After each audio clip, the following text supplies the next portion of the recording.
Welcome to the Chilling with c.bo podcast. I'm your host c.bo, and I'm here with only one person today, and it's my co-host, the one and only. How you doing, Juan? It is good to be back. It's been such a long time since I've last been on this podcast. What, like 2 weeks? Was it? Probably a little bit more. A little bit more. So first off, apologies for not being here as often as I would have liked to. But I am genuinely happy to be back. I have genuinely missed this podcast, and you know I miss talking about movies, man. I've found out throughout like the last couple of weeks that this is kind of like, I wouldn't say therapeutic, but it's more like it's like the one thing I feel like I don't have to like stress out about because it's always such a chill and It's in the relax. title. Yeah, exactly. It's such it's such a great space to be in, man. I can literally feel comfortable here, you know? So, Juan, there's a reason you haven't been here in a couple of weeks, and it's a game changer for you. And you know, you probably won't be around as much on the podcast, but you will still be on. So, Juan, why haven't you been on the podcast as much? I obviously know, but I think our audience wants to know. Yeah, so I officially got a job. I'm a big boy now. I got a producing job in television. I'm going to be a news producer slash video editor for Spectrum News out in Milwaukee, Wisconsin, and I'll be starting in about a week and a half.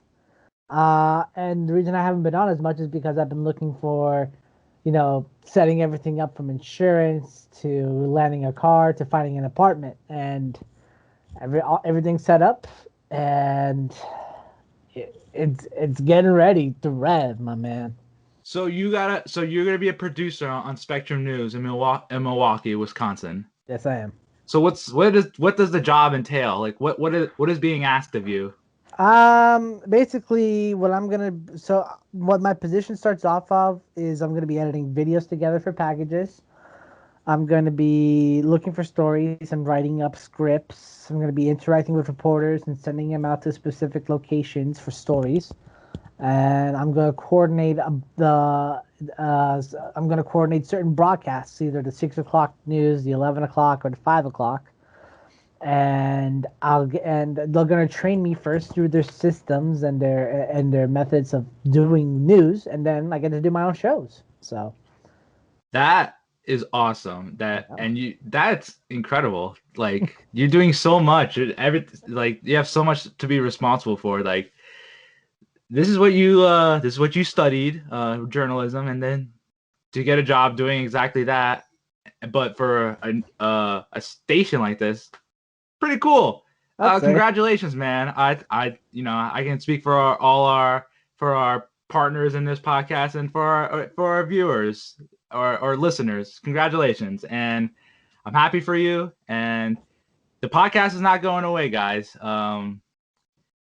Juan will probably be here less because he will be very busy, but I still consider him a co-host. It's been And it's been you and me since 2016, my man. yeah, From the radio times over in Rutgers to to the voice app videos that we did, yeah. to this and what we've been doing with it. Like, do you remember how it started like last summer?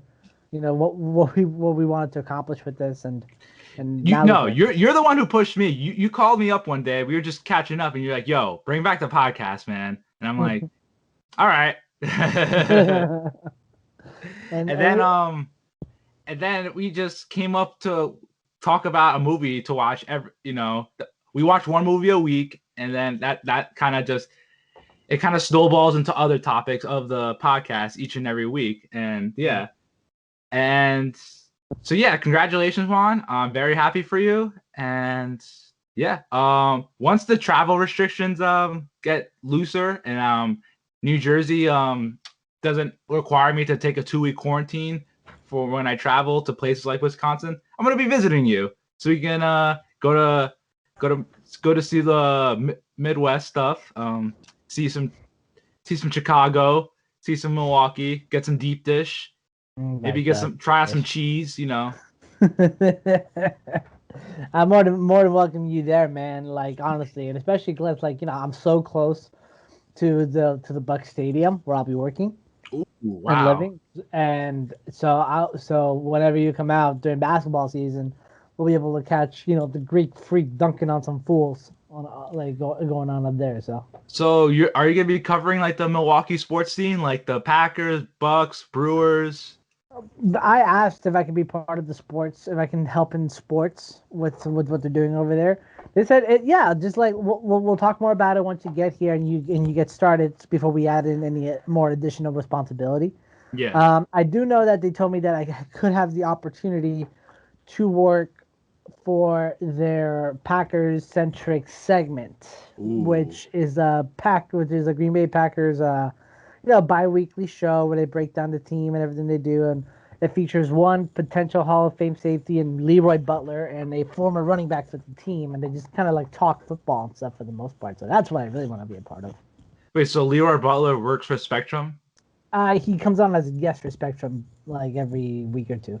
That is awesome. I know. My main goal is to try to get Aaron Rodgers to take a picture with me. How jealous of Pedro would Pedro be if you met him? Insanely so. Pedro said, "You know what, Pablo? I give you permission to replace me as your best friend with Aaron Rodgers." And I'm like, "You know what? I'll do it." Nice, nice. Yeah. And wherever this leads to in the future, it's probably gonna be really good. Your foot, not only is your foot in the door, your whole body's in the door now. You're in the room, my friend. I'm in the room where it happens, man. Yeah. And like, hopefully, I can build from there. And who knows where I'll go? Maybe Los Angeles, Chicago, back to New York. Like, honestly, the future's bright. I might just Yeah. stay in Milwaukee for the rest of my life. I don't know. All I know is like, I'm excited to finally get this part of my life started, and I'm not gonna let any negative vibes or energy try to check me at the door. Yeah, and especially because you've been working so hard the last couple of years, doing so much, and it's just like I thought this would happen sooner, but it happened, so it's all good. This kind of goes to show what perseverance and having a good support system does. Man. Yeah, Yeah. absolutely. So yeah, drink on me whenever the next time we hang out, and yeah, cheers. Hmm. This will probably be like the sixth or seventh time I'm moving in my life. Yeah, you've been all over the place. Like fun too. 3 different states, 4 different countries. Lord knows how many houses and how many like schools. So you're Like born in Barbados, and born in Barbados, went to Colombia for a year, then Miami, then New York, then Jersey for a while, back to Colombia, back to Jersey, then Germany, then back to Jersey for a couple more years, then Syracuse for the 1 year, back to Jersey for another, and now I'm going to Wisconsin. so you've always been moving. Oh yeah, I'm used to the process. It's just this is the first time I'm doing it, by myself. So what was your favorite place? If you have a favorite, if there's a place near and dear in your heart. Good question. I the only way I c- the I guess I could say Germany was my favorite place Okay. because it gave me a taste of what independence and self-reliance was like, but not the full experience. Now, and I think it's prepped me well enough for this process to know what I'm expecting when I get over there. You know? Yes. All right. So this kind of leads into what we were talking about.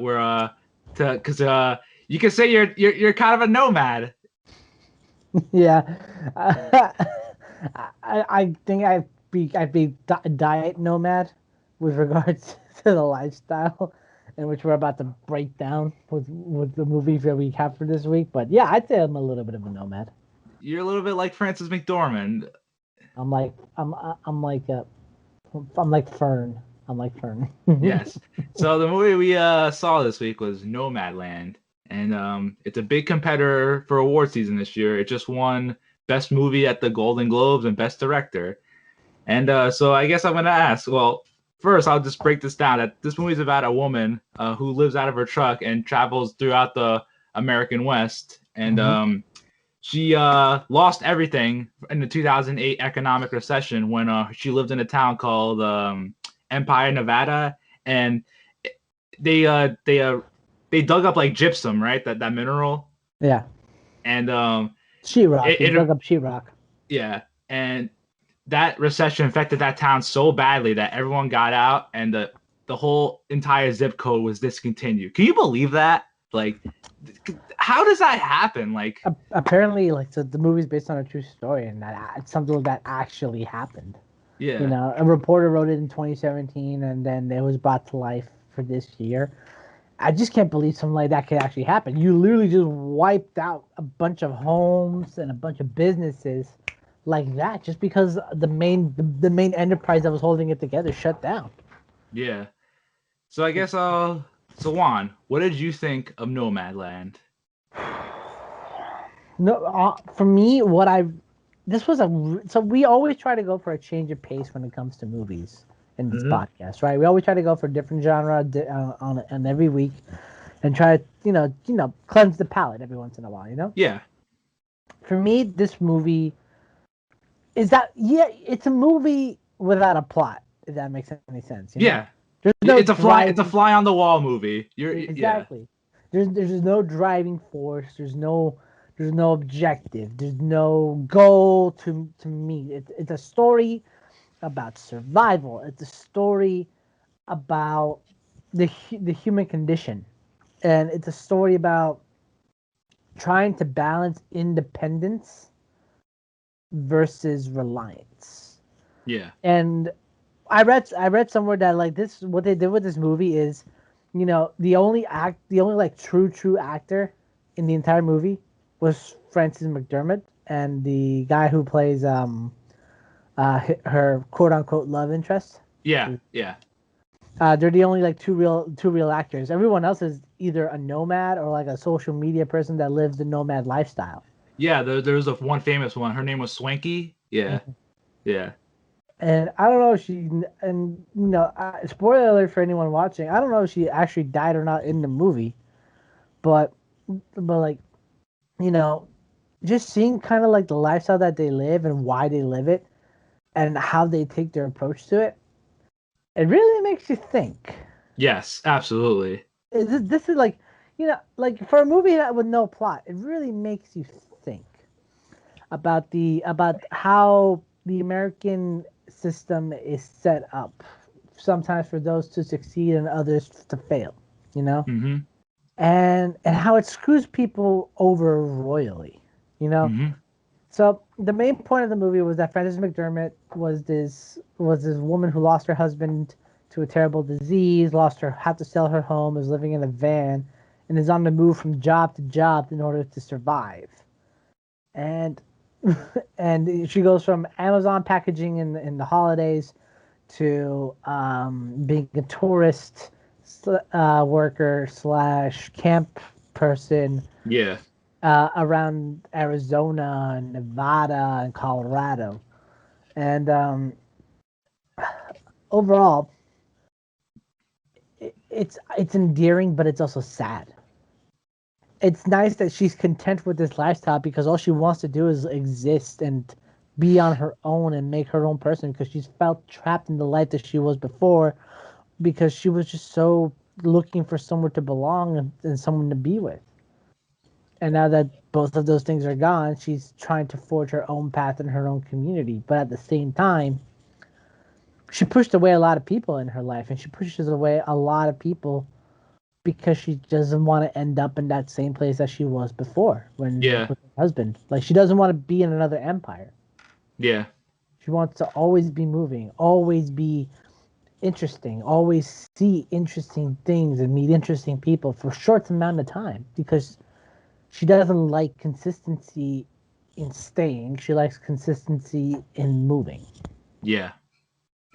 And like I said, it's endearing, but it's also sad because it shows just how broken the American economic system really is. Yeah. I mean, this movie. I was just saying there's a whole group of people that this country just does not give a crap about, and that like I knew that, but like seeing it is also different. You're just like, whew, like damn. Plus, this movie kind of was just like a big advertising piece for Amazon. Like, yeah, if you're a nomad, you can work here temporarily and make good money. All right, Amazon. How about the fact that you're a union buster? How about the fact that you make people pee in bottles in the middle of a shift? How about the fact that you have these machines that control them at every moment of the day, telling them to speed up production, or that some people die of exhaustion as a result? And this movie took place in like 2011, 2012. So this is before like the Amazon boom like was what it is today. Yeah. So like, yeah. For me, this movie was really. I think it's an important piece, and it's a testament to a lifestyle that people say they want to live, but they'll never understand how to or why people live in it. You know. So in that, I appreciate it. With regards to like awards, I'm thinking best screenplay. Maybe. It's probably gonna win. It's definitely gonna win like best cinematography because the cinematography for those scenery shots was just amazing. Like where she was like in the mountains and stuff like that, and like the canyons and all that. Just incredible stuff. My favorite scene was just when she was jumping through the rocks during that tour guide. Yeah. And it's just the beauty of the layers, the sunset, and just the sound of her feet clicking around the bedrock. Yeah. I don't know. It was peaceful. Yeah. There was no music playing. There was no chase scene. There was no explosions. It was just a middle-aged woman wandering around the desert, just trying to get away from it all. Yeah. So I like this movie as well. I agree with most of the things you said.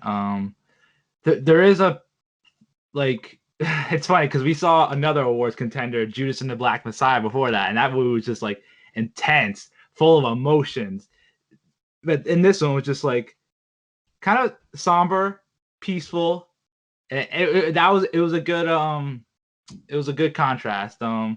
This movie was relaxing in a way where it was like I just watched someone go through the country and just but there is a tragedy to it. I agree that that to see these group of people that got screwed over by this economy and seeing how broken it is, but there's also kind of like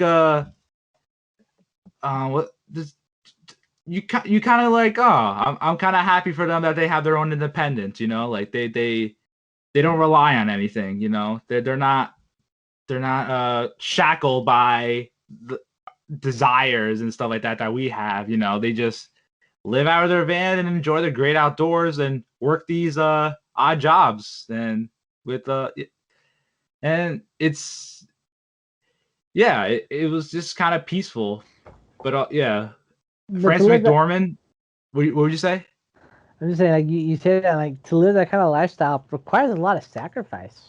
Absolutely, yeah. And like she getting her car fixed. She's like, I can't sell this car because I put in so much time and effort into making this a home. It's like to put that time and effort into another vehicle would just be probably just unrealistic for her. And Frances McDormand did actually live out of her van for a little bit filming this movie, which just shows the dedication. You forget she's a Hollywood actress watching this movie. You just see she really delves deep into this role, and like you forget that she's an actress. You forget you saw her in Fargo and stuff like that. But overall, good movie. I'm glad we saw it. I'm really looking forward to so the director, Chloe Zhao, she won Best Director, and she's probably gonna win Best Director at the Oscars as well. But like, she's gonna direct a Marvel movie called The Eternals, and there's a lot of people who say The Eternals is gonna be like just game changing for the MCU, which is just insane that they got this acclaimed like prestige director to do an MCU movie, and I'm just like, okay, I'm looking forward to this. I mean, it's kind of like when they got Taika Waititi for Taika yeah. Waititi, yeah, for Thor. Yeah. And then he goes on to create like these amazing movies like Jojo Rabbit. Which I still haven't seen. I gotta see it. Honestly, man, you're missing out. But any case, um, you know, she. Hold on. Oh, excuse me. Oh, oh. Yes, I'm making dramatic. All right. What? If she wins Best Director, I think she deserves it because it's hard to tell this kind of story without a sense of Yes. direction. You know, you could. The beauty about this kind of movie is that you could have started it anywhere, and it would have made sense. So, Yeah. what I really, really, really hope that future film watchers and future filmmakers take away from this movie is that you don't need an overly complicated script. You don't Yeah. need a sense of direction. You just Just need get a camera and and go start. somewhere beautiful. Yeah, because that's all you really need. Yeah. That's all you really need. All right. So, in terms of like award season in full force now, I made a list of the movies we saw that were 2020 or like awards contenders. So here's the list of movies: The Trial of Chicago 7, Mm-hmm. Judas and the Black Messiah, Mm-hmm. Nomadland, Ma Mm-hmm. Rainey's Black Bottom, Borat 2, The Little So, Things, The mhm. King of Staten Island, Palm Springs, Wonder Woman 84, Soul, and The Five Bloods. What was your favorite movie that we saw of that list? That's a good question.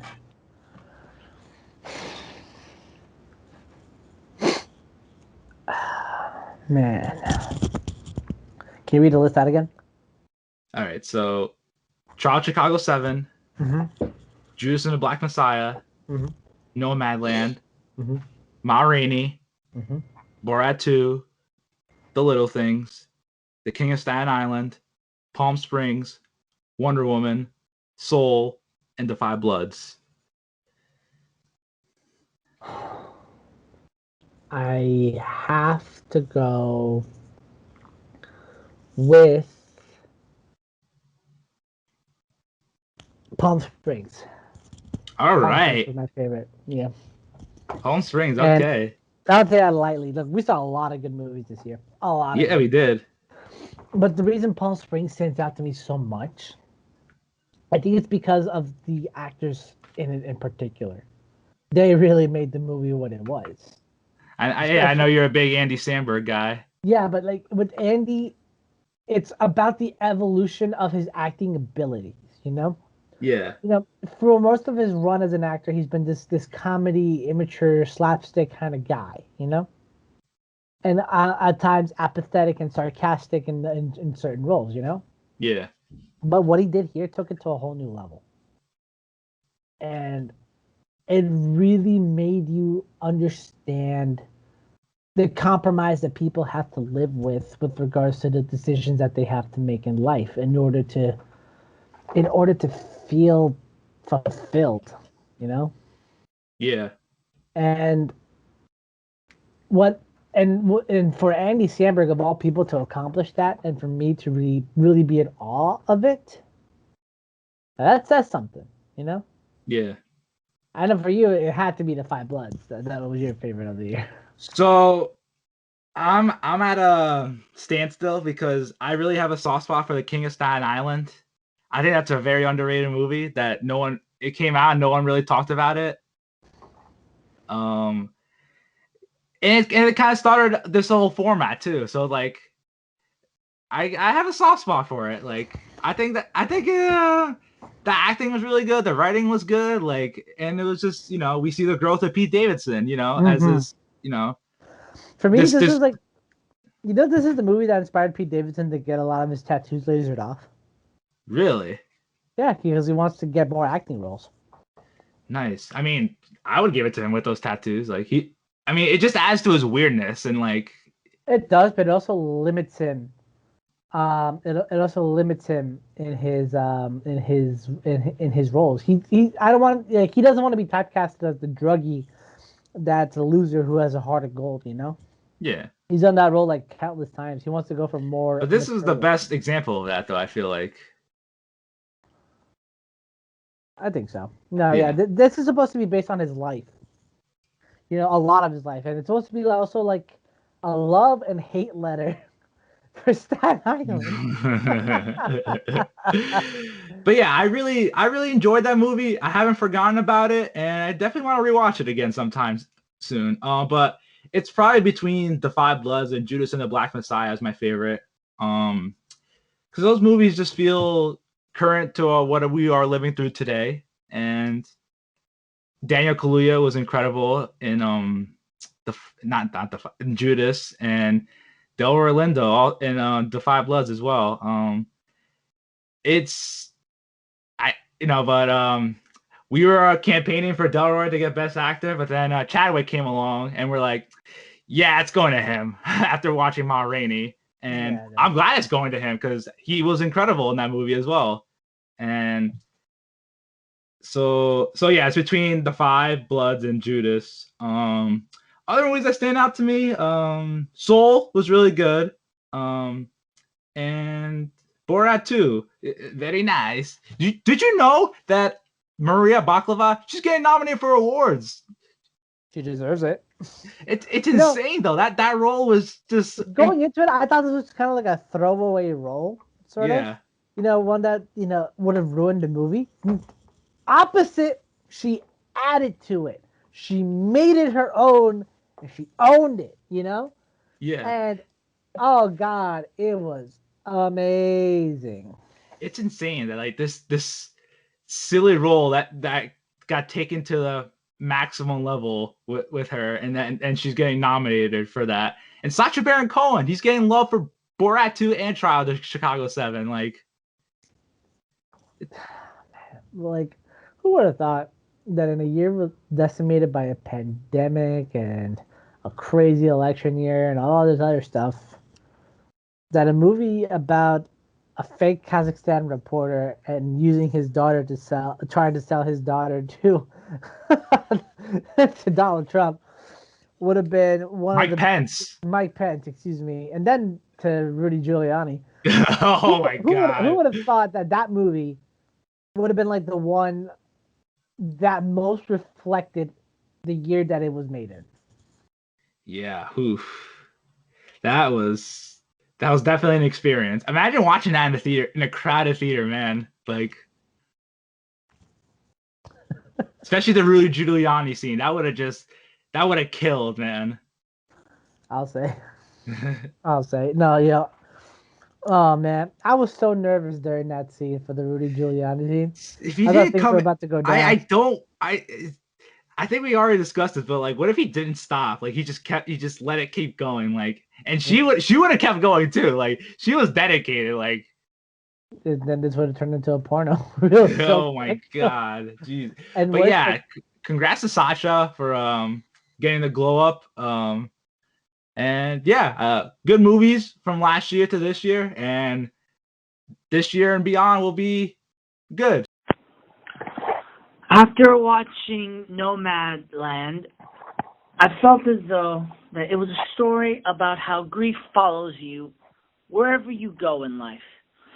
The women in the film have been traveling from place to place, job to job, but at the same time, she didn't seem like she was ever fulfilled with anything she did. And because of the death of her husband, I felt that grief and mourning were her companions throughout the trip. You know, I thought that this movie was very sad and a little hard to watch for me because grief is such a powerful and complex emotion that it follows you everywhere you go and sticks to you in life, and that the only way to live with it is to accept it. And it looks like she is able to accept it, but it still follows her around.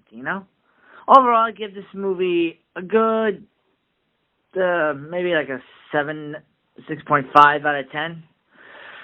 Not my kind of film, but it was a good choice. And as for my favorite movie of the year, I'd have to say it was Soul. Because I like the heartfelt nature of the movie, and I like the lesson behind it too, in that, we can be whoever we want to be, and that no one can tell us what we should be. And that our personalities, our traits, they don't define us, but the choices that we make do. Hope that helps. Hey c.bo, apologies for the super lateness of my recording, but I am here, and I will, you know what, I'll just jump right into it. So, you told me to talk about my thoughts on Nomadland with Frances McDormand and Chloe Zhao, yeah, I believe it's Chloe Zhao, Peter Spears, and Dan Janvey. I'm reading these names, and honestly, I really enjoyed this movie. I loved the journey that McDormand goes on, and it is a side of life that has always been in the back of my mind, like that idea of being a nomad in, the 21st century has always been a topic of intrigue, and seeing how she has to deal with it and the troubles that she's gone through have been, it's just been kind of eye-opening, as well as it's a really beautiful movie. Like, the outskirts and, her traveling oh my gosh, I can look at any of those scenes for hours. And just, but on the other hand, this movie was very long, and it took its sweet time, showing the malaise that is just a woman in her 60s, and just taking on a new chapter in her life. But yeah, no. Overall, I thought it was an interesting movie. I probably will watch it again just because I love a lot of the shots, and I love Frances McDormand in particular. I loved her a lot in the Three Billboards, and as well as Dip. Now that I'm put on the spot, I can't remember the other movie that I remember seeing her in. But she's a great actress, and she deserves more attention, I feel. And the other thing you told me to talk about was my favorite movies of the past year that we've done. And holy crap, we have seen some really, really cool movies. Now, I like Nomadland a lot, but I don't think I'd put it up there as one of my more favorite movies. I thought it was just a very enjoyable movie. I'm just going to kind of go through the list really quick. Trials of the Chicago 7 was a lot of fun. Fun in the sense that it had very interesting characters within it. Judas and the Black Messiah was a great movie. I don't know. I mean, if I had to pick three, I would have to pick. Crap. Probably Ma Rainey. Ma Rainey is incredible, and I recommend it to anyone who hasn't seen it.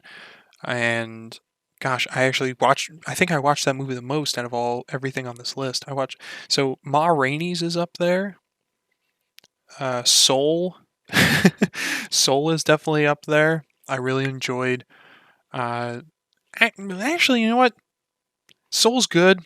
I think Palm Springs deserves to be in the top 3 above Soul. Soul's like 4.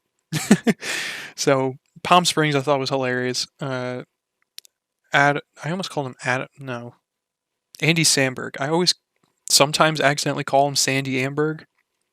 I don't know why, but so Palm Springs, Ma Rainey, and Wonder Woman 1984. No, just kidding. Oh god, that movie.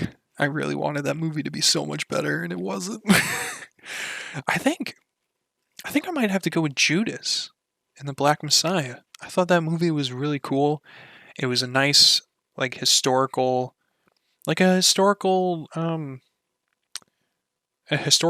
I guess you would call it, but it was definitely like a type of movie I've been craving. Well, I guess Trial of the Chicago 7 was also like a historical drama of sorts, but out of those two, I definitely think Judas was more um, was was more entertaining for me. Actually, you know what? I've been rambling now for the past 5 minutes, and I'm realizing that some of these movies are very. And you know what? I'll do. Okay, final answer. First one's Ma Rainey's Black Bottom. Movie was amazing. Second one, I'm gonna say it's a tie between Trial of the Chicago 7 and Judas and the Black Messiah. I think they both deserve to be number 2 on this list because both of them are. I am I am a bit of a sucker for a historical fiction type of movie, and those were two of my favorites out of all the movies that we've had so far. And three, I'm gonna put Palm Springs because Sandy Amberg is a cool guy, and I realize I said Sandy Amberg, but just the leads in that movie were very funny, and the concept wasn't this long drawn out, like long drawn out plot of it's they repeat time over and over again, blah blah blah. I felt like it was very fun, and I really enjoyed a lot of the characters in that movie. So yeah, that's my shtick, and I apologize for waiting so long. We're starting to get some blockbusters now. Godzilla versus Kong, Mortal Kombat, and of course the thing I'm most excited about, Justice League, the Snyder Cut, which comes out in next week, actually, in 6 days. This is insane. We didn't think this would happen at one point, but it's happening. We're hitting a treasure trove of good movies in the middle of March. Usually these caliber of movies are reserved for the summer, Yeah, especially summer and yeah, it's very exciting. Just want to. So the next we're gonna watch is Justice League, but we're taking off next week because I want to give you guys time to watch it, and plus there's just gonna be so much to talk about, and there's probably gonna be so many articles and announcements after that. We're gonna be going down a rabbit hole. It's gonna be like DC fandom all over again. Mm-hmm. Yeah. So it's gonna be a lot of fun. I don't know what to expect with this movie, but it's the most excited for a movie I've been since the pandemic started. And and the fact that Godzilla versus Kong and Mortal Kombat are around the corner is just awesome. Good stuff. I'm not gonna lie to you. I'm gonna avoid Mortal Kombat as much as possible. It just looks like such a bad movie. Come on. I can't go through Artemis Fowl again, man. I can't. It's not Artemis Fowl. This is actually gonna be fun though. I'll hold you to it. I'll buy it, and then if I don't like it, I will. No, it's on HBO Max. It's gonna be free. I'll still demand a refund. Oh man. And I think me, Pedro, and Jack are gonna see Godzilla vs. Kong in a theater together. I'll be watching it streaming, man. So, I'll be watching it in my apartment. Be like, monster movie. Oh yeah. All right, so those are the next few movies mapped out for the next few weeks. I can't believe it comes out in 6 days. Congrats to Snyder and everyone who made it possible. Apparently, they did over 2,000 shots of visual effects in 7 months. Apparently, this movie employed a lot of people when movies weren't coming out, which is pretty awesome. I really hope this was worth it. I really do. I mean, I think it's worth it just because we don't get Henry Cavill's fake face. That's a reason alone for me. That's enough for a price of entry. This was 4 years in the making, c.bo. No, 5 years in the making. They filmed all this in 2016, and they filmed one extra scene that takes place in a nightmare timeline with Jared Leto and Joe Manganiello's Deathstroke.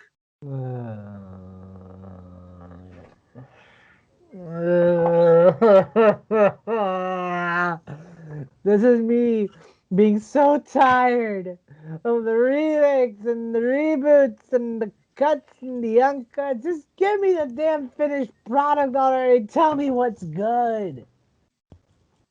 And you'll be getting good stuff next week. You guarantee me this? Do you guarantee me that I'll be getting quality product here? Yes, I will. I right. will. All right. All right. So I guess the next thing the last thing we're gonna talk about is a Marvel show that made the waves the last 2 months, and yeah, we're talking about WandaVision. So I guess I'll let you start off, Juan. What did you think of the first Marvel show ever on Disney Plus, WandaVision? Knocked it out of the park, man. This was like an MCU. This was like an MCU movie marathon in the form of a show. Okay, so many different concepts, so many different people, so many different ideas coming together to form a singular storyline, and it was beautiful. First off, I've always told people, and I've told Pedro this many times, the most impactful scene in all of MCU history for me has been when Wanda came back and nearly took Thanos down single-handedly. Where she goes, "You took everything from Hold me. on, you gotta have that accent. You took everything from me." And then it goes, "I don't even know who you are." And then she goes, "You will." And then literally proceeds to strip him of his armor and literally almost kill him, only for him to call a blitz, in the words of the famous Monica Rambeau. And that for me made me realize, first off, Wanda's the deepest character in the MCU to explore. And there's so much about her that needs to be told. From how her past really occurred, how close the relationship with Pietro was, how much did Vision's death affect her. Like, there was so much depth to the character that needed to be explored that couldn't be covered in just a single movie. Yeah. And this did a great job of it. This show explored so many different themes and nuances about loss, about isolation, about instability in so many different ways. I mean, it did it in a way that was comedic, that was sympathetic, and that was overall great quality writing and directing and editing, man. Mm-hmm. The setup for Monica Rambeau's character, I keep forgetting her name. I think it's Proton for her superhero name. Very well done. I can't wait for the second Captain Marvel movie. There's a theory going around that what could happen is that it could be a battle to help mentor Miss Marvel between Rambeau and Captain Marvel. That's the rumor. That's a rumor for what's going on in Captain America and Captain Marvel too. Jimmy, you can't get enough of Jimmy Woo. Thank you. You can't give me enough Jimmy Woo, man. I need him in my life. He went from asking magic card tricks from Paul Rudd to performing them and being the coolest FBI agent I've ever seen, man. And also, Kat Dennings is a boss. Just put that out there. Kat Dennings is a force to be reckoned with, no matter what she does with her life. She's always playing the same kind of character, but it works for her. You know, it never gets old or tiring. And then Vision. Oh, Vision. Wanda is the most in-depth character. Vision is the most tragic. Born to be a weapon, fought so hard not to become one, turned one against his will, and was created and had to try to rediscover himself, all the while leaving Wanda to try to figure out more about her powers, as well as start distorting the universe. You saw that ending. You saw what she was trying to do. You heard the voices. And I just want Vision to come back. I just want that love back between them, because that's all she ever wanted. That's all Wanda ever wanted. All she wanted was to be loved and to love someone. She lost everything and everyone to outside circumstances beyond her control.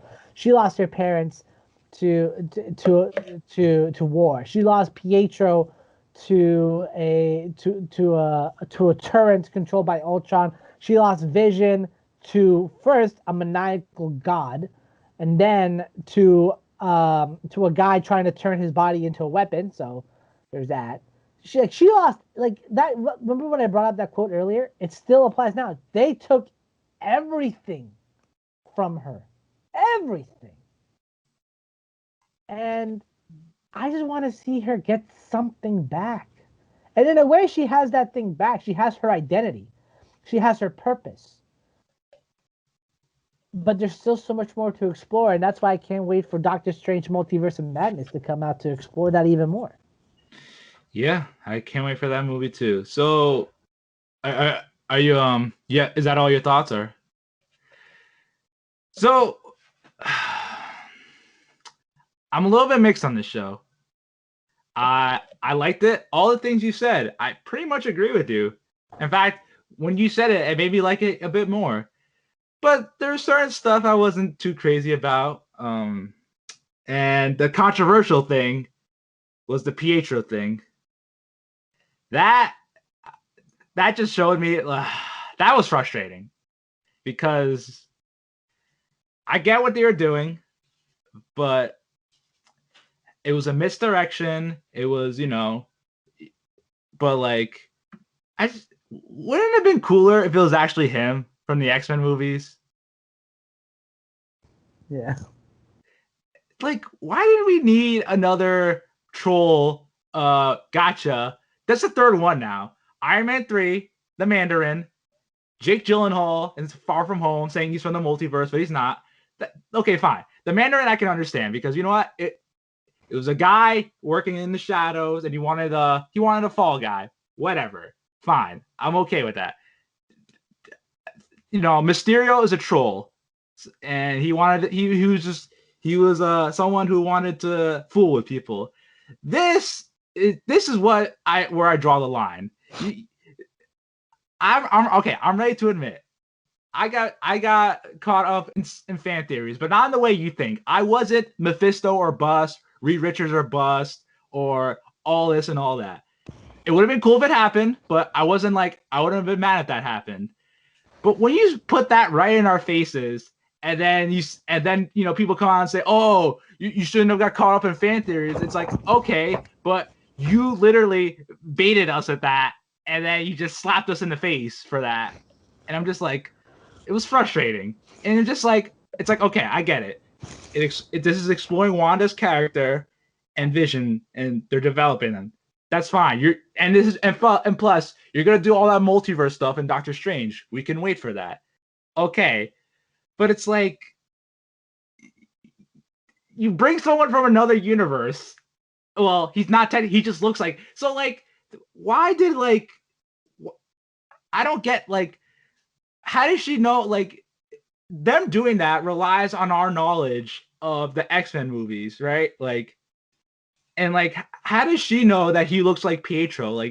The hair and all that, but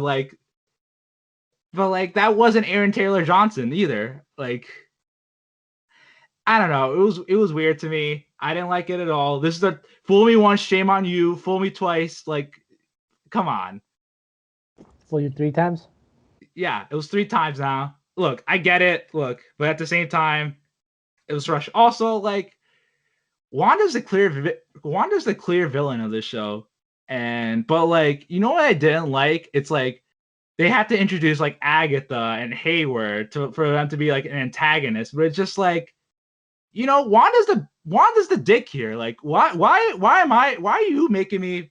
Why are you making the audience want to go against those characters? Those characters did not create a whole new reality and indoctrinate people. No, Wanda did. Why are we cheering for her? In a way, Wanda did, and she didn't. Though she didn't mean to do it. She was just so caught up in her emotions and in her powers. She couldn't control it. But she couldn't control it. But she couldn't control it. She did it. I mean, I if I murdered somebody, I'd be like, I couldn't control myself. All right. All right, I see what he's going there. But look, you have to also consider, this is a girl who couldn't develop proper social skills because one, her house got bombed. Two, she was indoctrinated into a terrorist cell. I understand. I understand how tragic and emotional her life has been. Yeah, but she still did it. Yeah, I know. She still did it. Like I don't feel sympathy for her. She's a great character. I love Elizabeth Olsen. I thought she was great. She did so many things in this show. She was funny. She was charismatic. She was this cool leading lady for a sitcom, and she was the tragic figure Wanda. But she still did what she did. She still indoctrinated people, and I'm like, I don't feel sorry for her. Like, I feel sorry for her for what's happened in her life before, but what she did, I'm like, you kind of indoctrinated people and held them hostage for how much time they were there. But okay, enough of me about, and also Agatha. Like, I like Kathryn Hahn. She was really good in the show. What was kind of her point of her character? Like, did they just introduce her so she can have someone to fight at the end, and then she can have be a setup for another movie? Like, I wasn't really at that. I'm like, after watching the show, I'm like, I mean, like, I think Agatha all along. Was it really her all along? Because it was still Wanda. She still created the reality. She was just messing with her a little bit, but still, it was still Wanda. Like, well, because like remember what Agatha wanted. Agatha wanted to be the most powerful witch in the world, and Wanda stood in the way of that, and she could feel the energy that Wanda was putting out. So she wanted to do what she did to her mother and that clan of witches back in the Salem days, and steal the power away. And she thought that because she had that dark book that possessed all the evil magic that she knew, that she could pull it off. She was egotistical. All right. And this is what pushed Wanda into becoming the Scarlet Witch. Yeah, but Wanda's still worse than yeah. I'm just saying, Wanda's the dick here. Not no one else is. Like I know, but I think Agatha was the catalyst that truly drove the knowledge and power into Wanda. Yeah. Think about it. What was she supposed to do if Agatha wasn't there to learn about her powers? Nothing. I just feel like they just, I don't know. I was just kind of like, I just kind of hope they were just a little bit more ambitious in the end, and not just it being a regular fight than like all the other MCU fights. Like in so many MCU movies, like the hero always fights the dark version of themselves, and I'm like, oh, we're getting this again. Oh, wow. Yeah. For the show, sure, but it sets up for the biggest thing. Remember, I know. Things are coming. I gotta trust the process. I'm being a little petty with the Pietro thing. I know I am. It was a good show, and the things I loved about it were, yes, the exploration of Wanda and Vision's relationship. Thought that was great. For the most part, I love the sitcom homages. The 50s and 60s with the Bewitched, I Love Lucy, I Dream of Jeannie stuff. Fantastic. Loved it. The production design, amazing. The 70s and 80s stuff was good too. I like. Also, I'm being petty. They skipped the 90s, man. Malcolm in the Middle is not the 90s. Like, you cannot tell me with a straight face that is the 90s. Like, no, that's more Full House. Yeah, like, what the hell? What the hell, WandaVision? Why didn't we get Friends, Fresh Prince, or Seinfeld stuff? What the hell? Because they don't care about the 90s kids. I was like, oh, you do all that, but you skip the colorful 90s, and I'm like, I'm a little petty about that. But yeah, I did like that. I will say I did love the Malcolm in the Middle episode because it was Halloween and they were in their costumes. I did love that, and wasn't a big fan of the Office stuff. I'm like, it's okay. That was more Modern Family. But like the theme song and stuff like that was The Office. What about the commercials? I love the commercials, especially the Malcolm in the Middle one. That episode with like the Capri Sun. That went back to my childhood. I'm like, oh my god, like with the claymation. I love that. That was so dark. Oh my god. Yeah. But yeah, I did like the show. I'm just a little petty about the things I didn't like, but it was a good step in the right direction for Marvel and their shows. It's just, I hope they're just a little bit more ambitious in their endings and the way they go. I'm excited for Falcon and the Winter Soldier because I love that tone of like the spies and stuff like that in the MCU. And yeah, can't wait for that. And Loki looks to be wild as well. Can't wait for that as well. And I can't believe we're getting 3 of these in 1 year. That's insane. But hey, I'm not complaining. Who would? Yeah. But yeah, WandaVision, good stuff. Can't wait for Black Widow. It's still supposed to come out in May, but we'll see how that happens because LA theaters are opening up next week. I don't understand why they were holding off premiering it for so long. I don't know, but it's gonna be a lot to look forward to. Yeah, like I said before. Would you have paid the $30 needed to watch it? For Black Widow? Yes. Come on, Disney. Like, you're not doing your marketing right, bro. Well, because Marvel's still the most valuable brand in movies right now, and they know they could still make money even in a situation like this. And with LA and New York, two of the biggest markets opening up, we're probably gonna see Black Widow in May finally. That's fair. Yeah. So that's probably a future movie we'll talk about on this podcast. Can't wait. So yeah, WandaVision, good show. Yeah, I just things I didn't like about it. I'm being petty about it. I'll probably get over it in time. So yeah, I'm definitely interested in reading more into Scarlet Witch comics because I do like her character, and I can't wait to see her in Multiverse of Madness. And yeah, I can't wait to see White Vision. Yeah, he'll probably come back in that movie as well. Yeah, but I want to see what he does. That's what I really want to see. Yeah. So yeah, I guess this is the end of our podcast then. Yeah. All right. We even though it's a little short, we did talk about a lot in that short time. Got a little heated, got a little crazy, got a little messy. I mean, just like old times, right? Just like old times. But at the end of the day, we just chilled and hashed it out. Exactly, man. And yeah. Cannot say I won't miss this. I mean, but you're still a part of it, so why would you? But like, why would you miss it if you're still a part of it? Yeah, for the times that I won't, but I'm not going to be able to be on it, man. That's what I'm saying. I know. You know, yeah. I'm gonna miss it. All right. I know. We'll make time for your.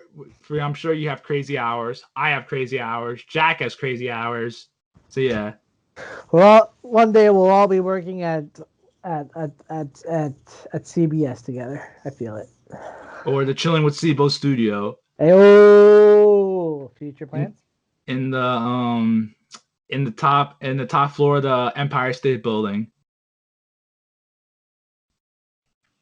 Right next door to Z100. Z100 is in the Empire State Building? Yeah. How am I just learning about this? Don't you hear on top of the Empire State Building? I thought they were just being facetious. Nah, they weren't bragging. Wow.